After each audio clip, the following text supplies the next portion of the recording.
செய்தியை பார்த்து வருகிறோம். பாலியல் வன்கொடுமை எஃப்ஐஆர் வெளியான விவகாரத்தில் அதன் ஆணிவேர் வரை விசாரணை நடத்தப்படும் என்று தற்போது தமிழக அரசு தரப்பில் கூறப்பட்டிருக்கிறது.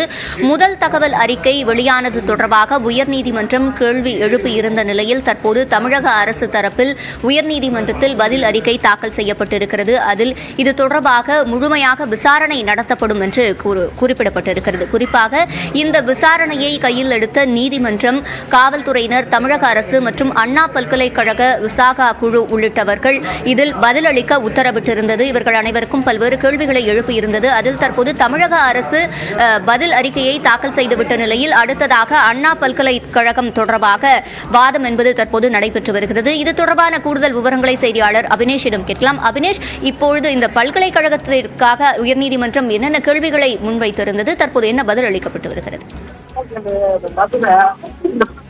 சிவரஞ்சனி, இந்த முதல் தகவல் அறிக்கை எப்படி வெளியானது அப்படிங்கறத குறித்து நேற்றைய தினம் கடுமையான ஒரு கேள்விகளை நீதிபதிகள் முன்வைத்திருந்தாங்க. அதற்கு அரசு தரப்பு தற்போது விளக்கம் அளித்து வராங்க. இதுவரை 14 பேர் அந்த சிட்டிசன் போர்ட்டல் அப்படிங்கிற இணையதளம் மூலமாக அந்த எஃப்ஐஆர் பதிவிறக்கம் செய்திருக்கிறாங்க. அந்த 14 பேர் மூலமாகத்தான் இந்த எஃப்ஐஆர் வெளியில் பொது வெளியில வந்திருப்பதாகவும் அரசு தரப்பு விளக்கம் அளிக்கிறாங்க.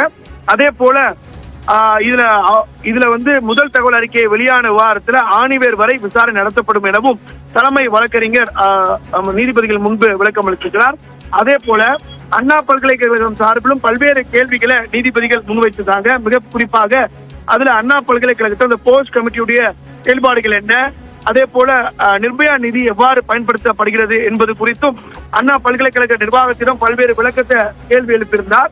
அந்த அடிப்படையில அண்ணா பல்கலைக்கழகம் சார்பில் ரவீந்திரன் தன்னுடைய வாதத்தை தொடங்கி இருக்கிறார்.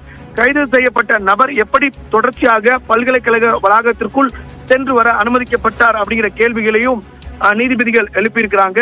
அதே போல இதுல மிக முக்கியமான ஒன்றை பார்க்கணும்.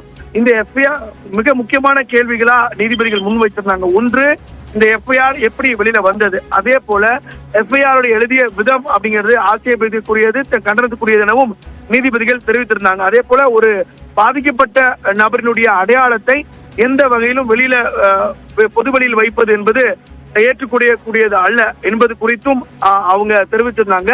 அதே போல அதற்கு அரசு தரப்பு விளக்கம் அளிக்கணும்னு கேட்டிருந்தாங்க. அதே போல அண்ணா பல்கலைக்கழக நிர்வாகத்திடம் அங்கு போஸ்ட் கமிட்டியோட செயல்பாடுகள் என்ன, நிர்பயா நிதி எவ்வாறு பயன்படுத்தப்படுகிறது என பல்வேறு கேள்விகள் எழுப்பியிருந்து அதே போல அண்ணா பல்கலைக்கழக நிர்வாகம் விளக்கம் அளிக்க உத்தரவிட்டிருந்தாங்க.